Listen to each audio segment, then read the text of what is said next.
Saudara Ali Hamid dilantik dikukuhkan di gedung Ali Hamid. Sebenarnya Ali Hamid ini ada 3. Ada 3? Iya.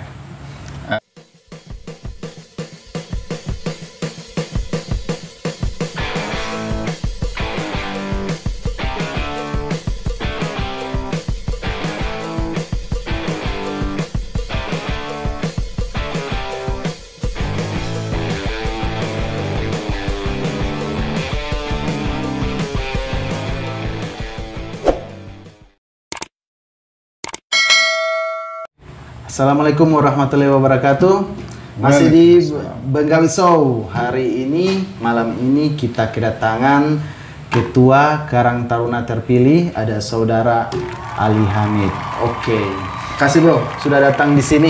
Sama-sama. Vaksin lapamo? Apa itu vaksin? Alhamdulillah. Alhamdulillah. Soalnya orang ini harus tetap prokes. Betul. Jaga kesehatan. Jaga kesehatan. So Omikron lagi. Sebelumnya saya ucapkan ini sama Bapak atas kemarin ya. Ya. Pengukuhan. Kan kalau Karang Taruna itu dipilih terus dikukuhkan oleh bupati ya. Betul, untuk tingkat kabupaten. Kabupaten. Untuk periode 2001 sampai 2021 sampai 2026. 2026. Iya. Oke, alhamdulillah. Jadi Bapak kemarin pengukuhan tanggal Kalau tanggal itu saya agak lupa. Januari. Ya, sekitar Januari kemarin iya. ya. Barusan kemarin minggu lalu lah. Iya.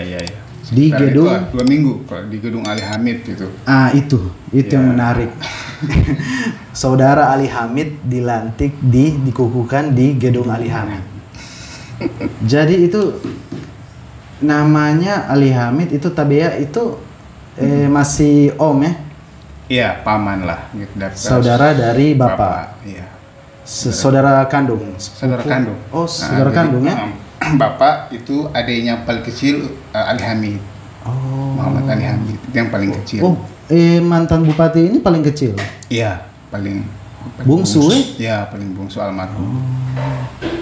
Jadi gedung Ali Hamid di dalam dilantik Ali Hamid ya. Ya luar biasa. Dobol. Ini tertarik ini supaya Iya. masyarakat juga pemuda-pemuda juga di Banggelau bisa tahu ya. Jadi Bapak ini sudah berapa lama terjun di berorganisasi ini? Iya. Kalau organisasi itu kayak dari SMA itu. SMA sudah. Dari SMA itu saya ingat saya lalu ada Otomatis kalau SMA OSIS terus apa bukan lagi? OSIS. Oh bukan OSIS. Bukan OSIS tapi Sanggar Seni. Sanggar Seni. Iya, Bengkel Seni Teater Matube lalu. Wih, Gitu. ada ya? Ada dulu. Itu kita Saya jarang perhatikan. Saya kan di bawah tingkatnya Bapak. Iya. Jadi waktu itu pelatihnya itu didatangkan langsung dari Palu. Belajar acting, belajar vokal suara. Itu kelas bahasa. Kelas 2 waktu itu saya. Oh, belum jurusan ya? Belum jurusan. Kelas 2 sampai kelas 3. Tuh, sampai kita buat pameran bukan pameran sih, show gitu di acara-acara pemerintah. Jadi juga ya? Ya, jadi. Padahal baru kelas 2 SMA. Iya, kelas 2 SMA tapi latihannya serius, macam latihan acting itu diajar gitu. Jadi dari situ belajar tentang seni peran. Seni peran. Nah, itu di SMA dari situ. Ada juga pramuka cuman Umum lah, secara umum lah semua orang itu. Kemudian setelah kuliah, Bapak kuliah di saya di Universitas Tadulako di Palu. Palu ya, Tadulako.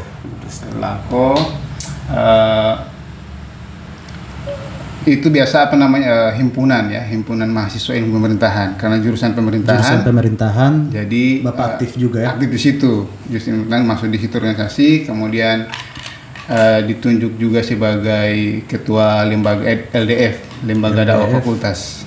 Lembaga Dakwah Fakultas Al Jihad ya. Namanya itu agak seram itu. Jadi di FISIP itu ada masjid Iya. anak-anak yang apa muyul atau istilahnya punya hobi untuk di masjid. Ya. Nah, itu ada lembaganya namanya mahasiswa pecinta musola. Mahasiswa pecinta musola Al Jihad. Saya juga kalau kuliah mungkin saya juga di situ biasa. Ya, seperti itu. Jadi sejak SMA di bangku kuliah juga aktif berorganisasi. Ya. Kemudian setelah di intra kampus, kemudian di ekstra kampus di Kesatuan Aksi Mahasiswa Muslim Indonesia. Di situ berorganisasi selevel dengan HMI, IMM, gitulah kira-kira. Jadi sempat jadi ketua kami daerah Sulawesi Tengah. Ketua kami Kesatuan Aksi Mahasiswa Muslim Indonesia. Ya, itu kami. Sulawesi Tengah ketuanya. Periode berapa itu? Periode 2009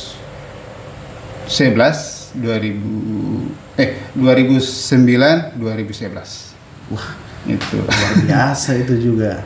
Kemudian Iya, kalau macam yang di saudara siapa nih yang di Jakarta sekarang, dia sekjennya Firman Reza. Nah, itu junior saya.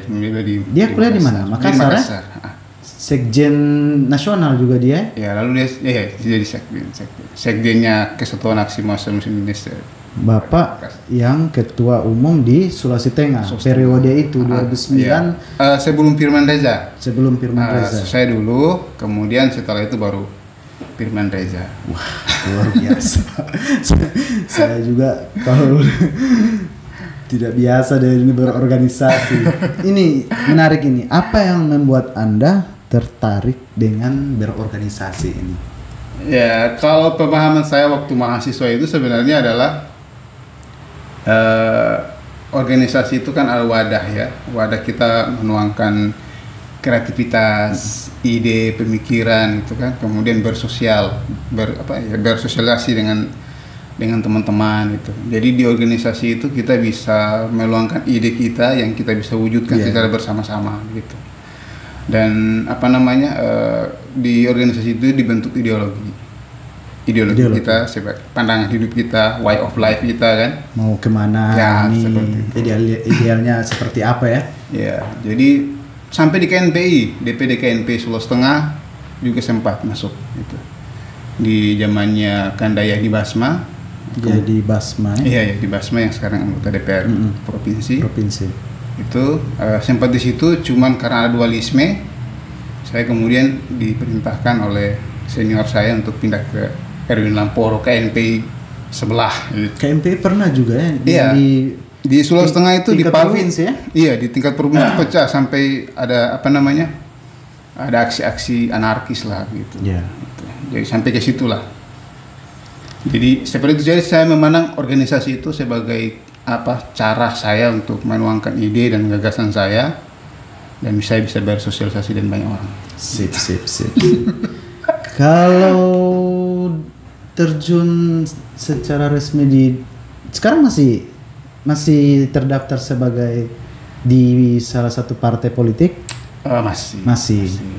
Itu sejak kapan Bapak terjun? Saya sejak lulus mahasiswa. Sejak itu langsung bergabung. Ya, langsung bergabung dengan salah satu partai politik sebagai sarana juga kan, supaya bisa. Karena kan dari mahasiswa itu kan kita sudah buku bacaan kita itu sudah mengarah ke politik Islam dan sebagainya kan. Jadi akhirnya kita kemudian terarah ke sana. Ideologi kita seperti itulah, sudah kesana ceritanya itu. Terus Bapak kemarin sempat menjabat sebelumnya Karang Taruna di Kelurahan Lompio. Itu gimana ceritanya itu? Ya sebenarnya saya juga kaget gitu kan, diundang jadi peserta Mungkinlah dianggap sebagai salah satu tokoh pemuda di Kelurahan Lompio lah. Saya juga sempat baca itu undangan apa gitu. Makanya diundang Pak Lurah, saya hadir situ. Di situ sudah berkumpul tokoh-tokoh masyarakat Lompio, kemudian pemuda-pemuda Lompio. Ternyata di situ temu karya. Pemilihan Pemilihan ketua langsung.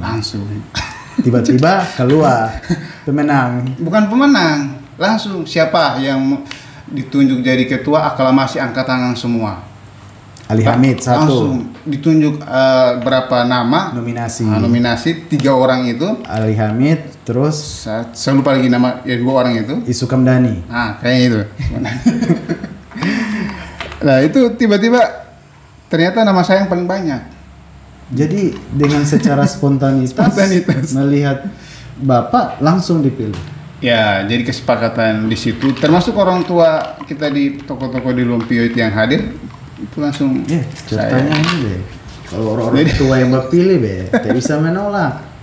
Mau tidak mau harus terima.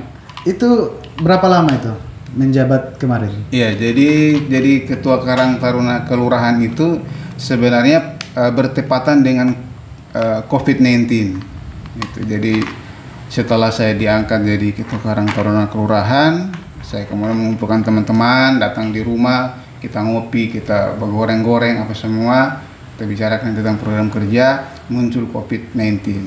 Oh, itu juga membuat ada masih awal-awalnya COVID ya. COVID akhirnya yang namanya orang yang berkumpul kan dilarang. Iya. Termasuk rapat-rapat Karang Taruna Lumpio. Akhirnya terus kegiatan-kegiatan juga bisa secara maksimal kan pada saat kegiatan semua dibatasi. Iya, dibatasi. Akhirnya selama 2 tahun itu vakum sampai hari ini, sampai kemudian saya ditunjuk jadi ketua Karang Taruna Kabupaten. Karang Taruna Kelurahan itu belum ada satupun kegiatan yang dibikin. Tapi seperti ini menarik juga ini. Tapi kemarin prosedural pengangkatan di Kelurahan Lumpia tidak sesuai dan tidak ada kendala sama sekali. Alhamdulillah. Sama sekali tidak ada kendala apa-apa, sesuai dengan prosedur karena ya perwakilan RT RW. Temu karya terus dikukuhkan oleh Pak Lurah ya. Ya, di SK-kan oleh seperti itulah kira-kira. Nah, ini bagaimana nasibnya Karang Taruna Kelurahan Lumpio ini bila Anda sudah tinggalkan? Jadi kemarin saya buat surat pengunduran diri. Iya, setelah pengukuhan Bapak terpilih pengunduran diri ya. Saya buat surat pengunduran diri, sampaikan ke Pak Lurah bahwa saya ucapkan terima kasih sudah dipilih, sudah diamanahi. Permohonan maaf juga belum bisa melaksanakan tugas secara maksimal kan. Ya, jadi mungkin setelah itu urusan Pak Lurah. Mungkin temu karya. Ya, mungkin apa mekanismenya itu diserahkan ke Pak Lurah dengan Karang Taruna di kelurahan. Iya, itu kan tergantung dari isi ada RT.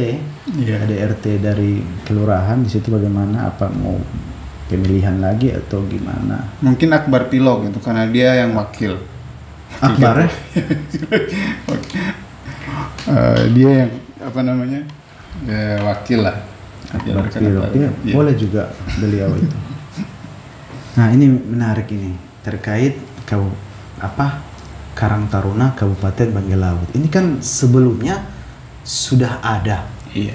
Sudah ada Karang Taruna Kabupaten Bangka Laut untuk periode berapa itu, tapi tiba-tiba sudah bagaimana ya? Sudah diganti atau dievaluasi atau bagaimana itu? Ya, saya bagaimana Bapak melihat kondisi itu? Ya, jadi sebenarnya itu kan sudah bagian dari masa lalu ya, sudah. Dan orang-orang yang kemarin itu juga sudah legowo kalau Karang Taruna itu diganti. Cuman ada beberapa hal yang jadi catatan sebenarnya. Seperti saya kan waktu itu ketua Karang Taruna, ya kan. Mestinya kita diajak lah kalau saya ada pemilihan ketua yang minimal tingkat kabupaten. Ya, sebelum adanya kabupaten, mestinya kita diajak untuk memilih kecamatan, begitu. Tapi kemudian ucuk-ucuk berjenjang harusnya. Ya, ucuk-ucuk tiba langsung muncul kan, kaget kita. Oh, ini kaget. Tingkat kabupaten sudah ada. Ya, kemudian kita cross check ke dalam, wah kayaknya ada masalah begitu. Nah, itu yang tapi alhamdulillah kan sudah. Tapi itu sudah saya pikir itu sudah selesai, kita sudah lewati dan teman-teman yang kemarin itu sudah saya pikir sudah legowo dan menerima begitu. Kan kalau tak salah itu keluar surat pengunduran diri dari Ya, betul. dari Ketua Karang Taruna sebelumnya, terus dinas yang membidangi meminta surat mandat ya dari Bupati sebagai pimpinan daerah, memandatkan kepada Bapak juga waktu itu. Iya, waktu itu 3 orang. 3 orang. Saya, Darto, dan Rifai. Sudarto Nasrudin ya? Iya, surat Nasrudin itu kita ditunjuk oleh Bupati untuk Surat mandat. Surat mandat itu perintahnya itu ada salah satunya itu adalah melaksanakan Temu karya. temu karya itu untuk memfasilitasi Terlaksananya temu karya yang hasilnya untuk memilih Ketua Karang Taruna yang baru ya? Ya, seperti itu. Oke, tentunya oke, difasilitasi oleh dinas terkait lah. Seperti itu. Itu kronologinya seperti itu. Alhamdulillah kalau begitu Teh. Jadi memang prosedural yang ini alhamdulillah aman, tidak ada kendala ya. Sampai hari ini tidak ada. Alhamdulillah kita prosedur jadi pengurus Karang Taruna sesuai dengan prosedur lah kira-kira. Hari ini seperti itu. Saat ini Anda sudah dikukuhkan oleh Bupati Bangka Laut sebagai Ketua Karang Taruna. Coba kita lihat. Ini ya di Gedung Ali Hamid kemarin. Iya. Ini berapa anggota kepengurusan? 40. Banyak juga ya, Iya, 40 lumayan. orang. Yang 40 orang. Ini Bapak yang jaket hitam. Iya, saya sendiri jaket itu. Ada kadis-kadis di Ini samping. unsur ya? Iya, Muspides. Iya, Forkopimda sama pimpinan OPD. Iya. Pak Bupati juga hadir, Pak Wakil, Pak Waket 1 ya, Iya. sama PLT nih, PLT Kadis Dinsos, Dr. Mamang itu. Dr. Mamang. Ini waktu pembacaan ikrar. ikrar. Kira sumpah. Jadi Bapak maju situ ya, Iya. sama si siapa nih yang di depan? Sudarto dan itu sekretaris dan bendahara. Oh, si Sudarto Nasrudin.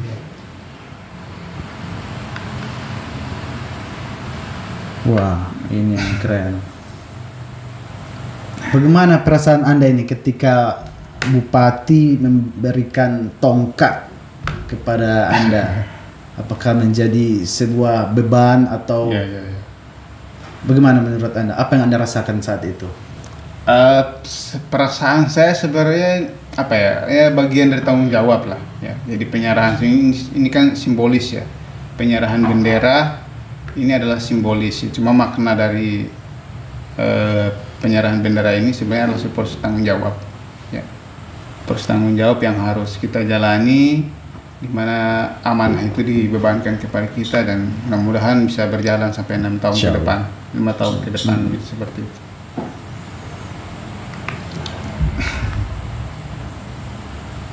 Setelah itu ini lagi ya. Banyak juga anggota ya? Iya, adalah 40 itu 40. pengurus. Ini gabung dengan kecamatan. Oh, ini sudah gabung Ya, dengan maksudnya, Karang Taruna kecamatan. Mereka diundang hadir. Terus yang Labowo hadir? Bang Kurung? hadir. Bang Kurung itu tidak sempat hadir karena Kan kapal sama Bokan. jadwal juga kan? Jadwal kita di kapal. Seperti itu. Oh, ini yang foto keseluruhan ya. Iya, jadi setelah pelantikan kita foto bersama. Jadi yang di sini Bapak Iya. Ketua Karang Taruna Ali Hamid, yang di atas juga Ayah Ali Hamid juga. Ali Hamid juga. Sebenarnya Ali Hamid ini ada 3. Ada 3? Iya. Ali Hamid itu Ya. hukum tua. Kakeknya apa namanya? Ali juga namanya. Iya, Ali Hamid. Gitu. Jadi Ali Hamid namanya kemudian diturunkan kepada anaknya. Kemudian bapak saya namakan juga nama yang sama gitu. Kalau kakeknya namanya Ali Hamid. Nah, sebenarnya bupati ini yang almarhum ini namanya itu Muhammad. Iya kan di gedung kan ada. Iya, Muhammad. Moh Ali Hamid. Iya. Kalau Bapak? Kalau nama saya sebenarnya Ali. Ali saja. Perbedaannya jauh sekali sebenarnya. Nama kakek saya itu Ali Hamid. Ali Hamid. Nah, dapat anaknya yang bupati, Ya. dikasih nama Muhammad. digandenglah sama kakeknya di Ali belakang. Hamid. Jadi Jadinya Muhammad Muhammad Ali Hamid. Gitu. Jadi kita orang panggil Omat. Oh, karena sebenarnya namanya Muhammad. Muhammad itu.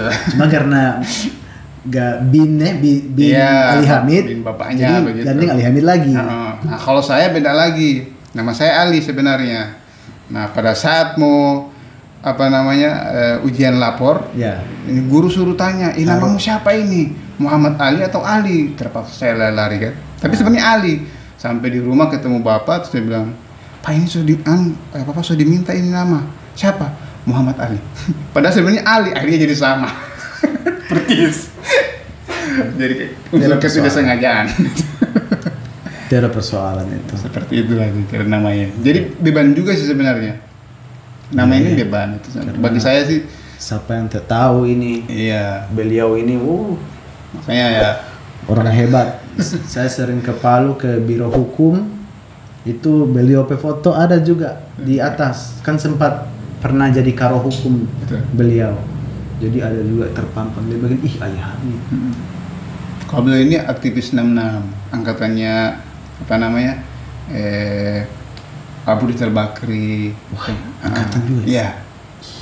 Kemudian Akbar Tanjung. Ngeri. Kalau Akbar Tanjung temannya. Ngeri kalau ini. Bukan trompel-lepel. Akbar Tanjung itu temannya di KNPI nasional.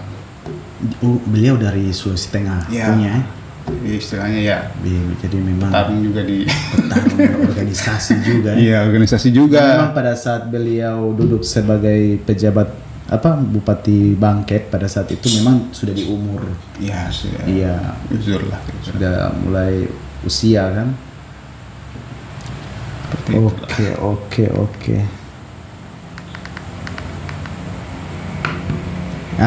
Ini lagi. Iya. Jadi ini yang perlu kita pertanyakan juga. Kan Bapak sudah dilantik, sudah dikukuhkan juga oleh Pak Bupati. Nah, apa yang mau dibawa kemana ini? KMP Karang Taruna Banggai Laut. Berapa tahun? 5 tahun ya? 5 tahun ini. Iya, 5 tahun. Apakah bagaimana ini modelnya mau dibawa kemana? Iya. Jadi dalam pidato saya waktu dilantik, setelah saya dikukuhkan, saya dilantik itu memang dalam pidato saya itu saya sudah sebutkan bahwa memang Karang Taruna ini harus ada perubahan. Image-nya kita Karang Taruna itu main bola, kemudian kemana tour dan sebagainya kan. Ya biasanya di desa-desa, tingkat desa kan seperti itu. Jadi pemahaman orang bahwa Karang Taruna itu seperti itu. Nah, saya inginkan kita punya satu pemikiran bahwa Karang Taruna itu adalah proses di mana kita ikut bersama-sama dengan pemerintah gitu, untuk bersinergi dengan pemerintah untuk mengatasi banyak masalah. Termasuk masalah kepemudaan. Contoh saja masalah kepemudaan di Banggai Laut ini masalah pekerjaan, ya kan? Kerjaannya? Ya, sebut saja sekarang kalau kita lihat ya banyak di pemuda-pemuda kita ini lebih senang masuk jadi honorer gitu, ketimbang mereka mau berwirausaha. Gitu. Ya, dan akhirnya memang di Pemda itu banyak sekali hampir di tiap-tiap perangkat daerah itu. Dan itu jumlahnya itu sudah 3.000. Jadi honorer di Banggai Laut itu sudah mencapai level maksimal sebenarnya. 3.000-an gitu. Jadi memang mindset pada saat anak-anak kita pemuda-pemuda kita begitu dia lulus dari bangku kuliah terus langsung mindsetnya masih langsung mari kita masuk honorer. Ya, jadi akhirnya APBD lah yang kemudian menjadi beban. Ya, betul. Nah, itu saya kemudian berpikir bagaimana kemudian kita menjadi solusi lah minimal untuk diri kita sendiri, bahwa kita bisa membiayai diri kita sendiri dan kita tidak perlu membebani APBD atau orang lain atau orang tua kita kan. Iya. Gitu. Caranya bagaimana? Kan berbicara kan bagaimana itu. Bukan hanya persoalan retorika kan. Makanya saya bilang tahun pertama kita tahun pertama kita itu kita akan agendanya itu adalah agenda kewirausahaan. Wirausaha. Jadi saya mendorong teman-teman Karang Taruna ini di seluruh level dari mulai desa, kecamatan sampai kabupaten itu harus punya mindset wirausaha gitu. Ini kenapa wirausaha itu jadi penting karena Karang Taruna ini ada anggarannya. Ada ya? Ya. Ini ditentukan di Perbuk dan ditentukan di apa namanya di APBD Ya, desa. masuk di item hibah organisasi. Hibah organisasi. Nah, saya minta agar dalam tahun pertama ini kita harus ada produk yang kita bisa usahakan, bisa kita jual gitu. Jadi saya kemudian mengatakan di pidato itu bahwa kita harus menjadi pelopor di mana produk Banggai itu keluar dijual di luar daerah begitu. Apalagi zaman sekarang sudah canggih. Iya. Ada yang bisa kita buat langsung bisa IT sekarang lebih mudah memudahkan manusia lah. Dan rata-rata IT ini yang bisa pegang ya yang kaum muda, ya, yang milenial kan. Betul. Jadi itu kita dorong ke sana. Makanya saya program pertama kita itu roadshow di seluruh kecamatan, kita kumpul semua Karang Tarunanya. Nah, ini setelah nanti insya Allah selesai sekretariat dan persoalan anggaran, itu yang kita lakukan. Kita roadshow, kita kumpulkan semua pemuda-pemuda Karang Taruna dari desa di titik kumpul di kecamatan. Ya, iya. Kita diskusikan. Kalau macam tidak roadshow memang nanti tidak terjalin ini antara yang dari kabupaten, kecamatan dengan yang di paling bawah kan? Kita mau bicara kalau seandainya, bayangkan kalau ada di dalam satu desa itu ada 10 juta. Pemerintah desanya kasih uang 10 juta ke pemuda. Desa ini kan ada 63, berarti ada 630 juta per tahun untuk pemuda di desa sekabupaten. Nah, itu yang kita mau besar itu. Besar. 630 juta. Ya, masa tidak bisa ada yang dirubah satu desa pun gitu. Tidak ada yang muncul. Iya. Nah, akhirnya sempat terpikirkan juga iya, betul juga itu. Iya, jadi itu jadi pemikiran saya arahnya ke sana. Jadi makanya setiap anggaran yang keluar dari desa atau dari kecamatan, saya minta 30% itu dipakai untuk berusaha. Iya, karena merangsang itu kan, iya. Mendukung juga kegiatan. Baru harus berdasarkan karakteristik desa masing-masing desa. Namanya kalau di situ wilayah pegunungan itu bisa ternak ayam atau kambing gitu. Kalau dia di situ wilayah kelautan kan banyak produk perikanan, ada ikan garam, cumi. Kalau dia terkait destinasi wisata. Masuk di Darwisnya wisata kan. Seperti itu. Macam desa yang. Jadi akhirnya gerakan kepemudaan kita di Banggai Laut ini terarah, terkonsep begitu kan. Tidak kemudian kalau dulu seingat saya Karang Taruna main bola dulu. Dia mau lawan Karang Tarunanya desa A, desa B. Itu jadi masalah. Tapi jangan dominan. Itulah. Itu jangan serta merta uang itu dipakai hanya untuk itu. Iya, maksudnya kan? Bagaimana caranya? Ini siapa punya? Karang Taruna. Kan keren toh. Betul. Ini siapa yang buat? Karang Taruna si desa A. Itu untuk wilayah desa. Jadi makanya tugas kami di kabupaten itu merancang konsep gitu. Kemudian kita turunkan ke bawah bagaimana gitu. Nah, kemudian itu satu kewirausahaan. Yang kedua itu masalah kesejahteraan sosial. Maksudnya kesejahteraan sosial itu ada satu slogan Karang Taruna. Artinya kita dalam kehidupan ini sebenarnya adalah teman. Manusia itu kan tidak Nah, konkretnya dari kesejahteraan sosial itu adalah orang yang susah, orang yang terpinggirkan itu harus kita ayomi. Makanya saya sampaikan di pidato itu, memang ada poin-poin penting di pidato itu yang memang harus dilaksanakan ketika saya jadi Karang Taruna. Orang gila atau orang dengan gangguan jiwa, ya kan? Kebanyakan di antara mereka itu kan saudaranya, keluarganya sudah diabaikan toh. Saya bilang kita nanti urus itu. Iya. Terus kaget urus orang gila. Gimana ceritanya? Kaget juga anggota ya? Iya, kaget.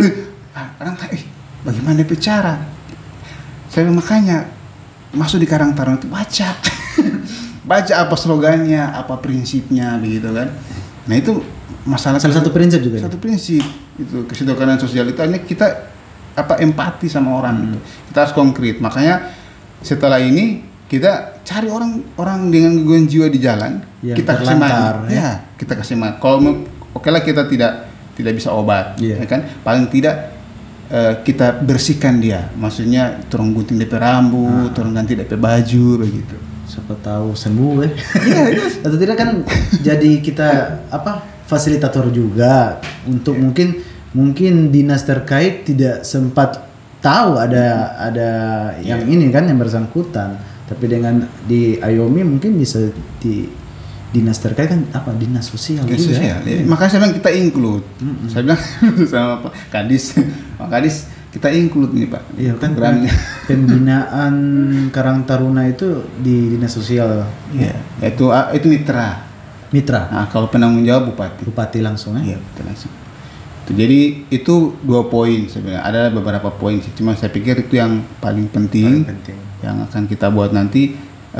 Makanya saya berharap ke depan ini ya ada nanti ini kita ini dari dari pikiran saya. Terus kita sudah buat rapat kerja sebenarnya. Oh. Iya. Saya sempat ngulik juga itu rapat kerja.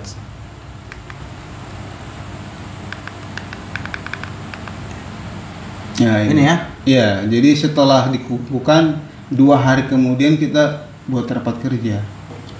Langsung rapat kerja. Iya. Ini yang dari tingkat mana saja yang hadir? Ini tingkat kabupaten semua. Oh, tingkat kabupaten semua. Jadi pengurus kabupaten, kemudian kita buat rapat kerja dan ada beberapa program kerja yang kita kejar itu kita sebut 100 hari kerja. Jadi salah satu hasil dari rapat kerja ini poin-poinnya itu tadi yang menentukan program 100 hari tadi. Ya, 100 hari kerja itu salah satu itu konsolidasi tadi, kemudian pembinaan ODGJ itu orang dengan gangguan kejiwaan. Gitu. Kemudian di di bidang keperempuan ini dia fokus pada isu-isu perempuan kayak macam penyelewengan seksual dan sebagainya, pendampingan korban, edukasi seperti itu. Jadi itu yang dihasilkan dari rapat kerja pertama. Kita mungkin akan ada lagi rapat kerja kedua untuk lebih konkret lagi. Seperti ini lokasi di mana? Ini di Dinas Pertanian gitu. Dinas Pertanian di belakang Polsek. Oh ya. Di rumah sama Pak Kabak Tapem situ ya? Iya, Kabak Tapem situ lah. Rapat situ ya? Rapat di situ. Begitu dilantik langsung rapat. Hari ini kita juga mulai pelan-pelan untuk Ini baju hijau Wiratno ini? Iya, Wiratno itu wakil sekretaris itu. Wakil sekretaris, luar biasa. Wiratno Saratun ya. Jadi kita ingin sebenarnya membangun optimisme, membangun harapan pemuda-pemuda di Banggai Laut.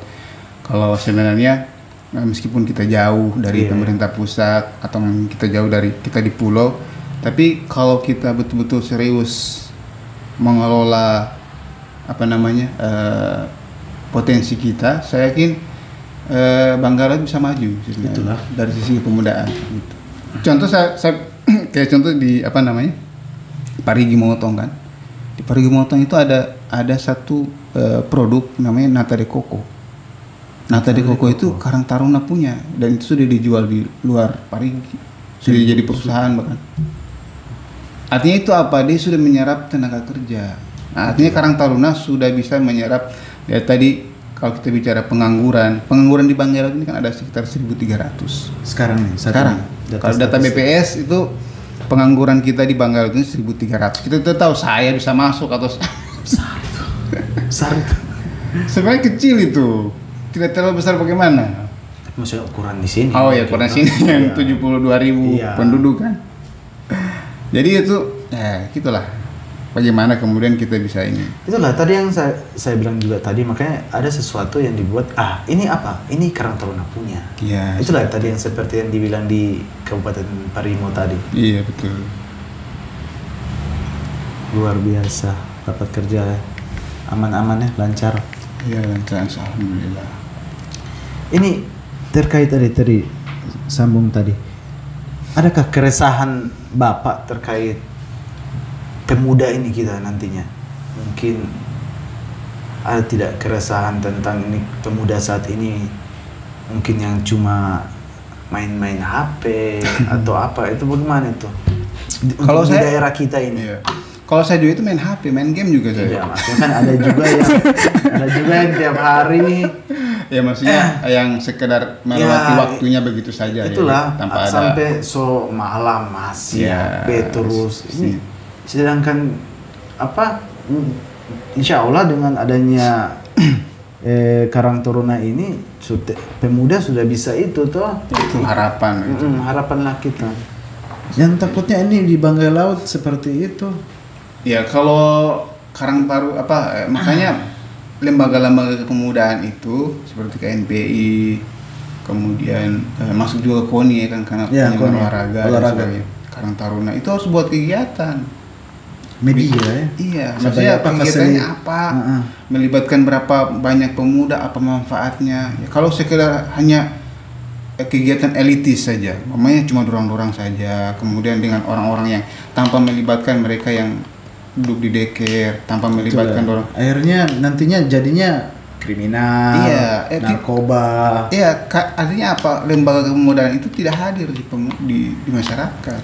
Tidak tersentuh dong Iya, yang di tersentuh. bawah-bawah. Makanya pemuda kelembagaan pemuda di Banggai Laut ini mestinya sudah merancang kira-kira kegiatan apa, kemudian apa yang dia ingin capai gitu, roadmapnya seperti apa. Saya kira itu yang harus dilakukan biar teman-teman yang kamu bilang tadi itu sekedar main HP kan, biar bisa kayak main sekarang kan ada pertandingan futsal itu kan luar biasa. Ya, iya, lumayan banyak yang ikut serta toh. Serta kan, hanya Jadi- tenaga dan pikiran mereka itu ke sana. Di bidang olahraga tersalurkan. Iya. Yang cuma malam-malam duduk HP, tidak lama itu Itu yang bahaya. Nah, itulah. Kalau orang generasi muda di Banggai Laut seperti itu, aduh, ke depan menjadi apa nanti? Tambah lagi banyak itu angka statistik tadi itu yang pengangguran. Iya. Jadi kira-kira apa harapan Bapak ini terkait Karang Taruna dari pemerintah daerah saat ini? Adakah harapan? Kalau untuk pemerintah daerah sebenarnya saya kira persoalan sinergi saja, Sinergi, ya? Iya, sama-sama dengan pemerintah daerah menyiapkan infrastruktur, menyiapkan perlengkapan dan sebagainya. Nah, kita yang kemudian bergerak untuk Eksekusi ya? ya melakukan eksekusi itu. Dan saya kira hari ini pemerintah daerah ada kesulitan juga sebenarnya kan. Ya, dari Bahkan sisi kita tahu juga keadaan saat ini. finansial seperti apa begitu. Ya, cuma dengan segala keterbatasan yang ada, saya kira kita masih bisa melakukan, masih ada lah yang bisa terbuat begitu. Itulah. Kita saja mahasiswa berorganisasi tidak ada UDOI gitu. Tapi bisa turun Tetap gitu kan. Lomba demo turun semua kan. Biar setengah mati. Tetap jadi. Tetap jadi gitu kan. Apalagi ini soal ada anggaran gitu kan, soal ada DPSDE, apa semua perlengkapan soal. Saya kira tidak ada yang susah sebenarnya. Tinggal semangat saja lah, semangatnya dijaga. Eksis. Eksekusinya di Jadi lapangan. memang kalau susah juga biar mau berbuat juga, tapi kalau tidak dibantu juga susah juga kan. Kita harus ada peran dari Pemda bersama-sama. Terus ini resolusi di tahun ini kan baru awal tahun baru kan. Resolusi Bapak di tahun 2022 ini, adakah hal buat seorang Ali Hamid yang belum tercapai dan mungkin insya Allah akan direalisasikan di tahun ini? Saya pribadi. Iya. Atau secara dari Karang Taruna tadi atau bagaimana? Ya, kalau saya pribadi itu sebenarnya untuk tahun 2022 ini saya dan istri itu kan kita merancang pesantren tahfiz. Pesantren Ya, tahfiz Tahfiz. Quran di Quran. Alhamdulillah di Timbong itu sudah ada lokasi Di Timbong. Nah, Kalau tunggu dulu, yang di situ yang di Lompio di ya itu khusus itu TPA. TPA. Kita inginkan itu yang nginap. Ya, yang nginap, yang Santri, kalau nginap itu kan dia fokus, tuh. Fokus untuk bisa bisa menghafal Quran gitu. Iya, DP programnya dia juga jalan terus. Jalan terus. Itu yang pertama gitu. Mudah-mudahan di 2020 ini bisa terrealisasi.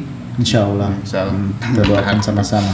Kemudian dari sisi organisasi itu yang saya harap mungkin impian saya itu di Desember 2020 itu kita berharap paling lama itu ada pameran produk untuk hasil dari pemuda Banggelau. Pameran produk dari hasil dari apa yang itu hasil kegiatan kita dari Karang Taruna pemuda-pemuda ini minimal dari setiap kecamatan kita produknya apa yang bisa dijual itu di Desember 2020 mudah-mudahan itu niatan saya kita adakan pameran produk di seluruh desa-desa bisa ikut terlibat dalam untuk bisa memperlihatkan apa yang hasil daripada produknya gitu. Luar biasa. Seperti itu. Oke, Bro. Sip. Ali Hamid sudah datang di podcast Benggai Show. Makasih banyak ini. Ya, sama-sama. Ada biasanya yang lain saya undang, wah susah banget. Tapi kali ini Bapak saya kontak langsung datang. Alhamdulillah. Saya pikir positif lah yang itulah kan. Hari Minggu juga ya. Jadi kita lowong-lowong waktu. Oke, makasih sudah datang di sini di Benggai Show. Insya Allah nanti semoga juga apa yang diharapkan tadi ya bisa tercapai ya. Insya Allah, alhamdulillah. Oke, teman-teman semua, kita akhiri saya dulu sampai di sini ya. Oke, assalamualaikum warahmatullahi wabarakatuh. Waalaikumsalam.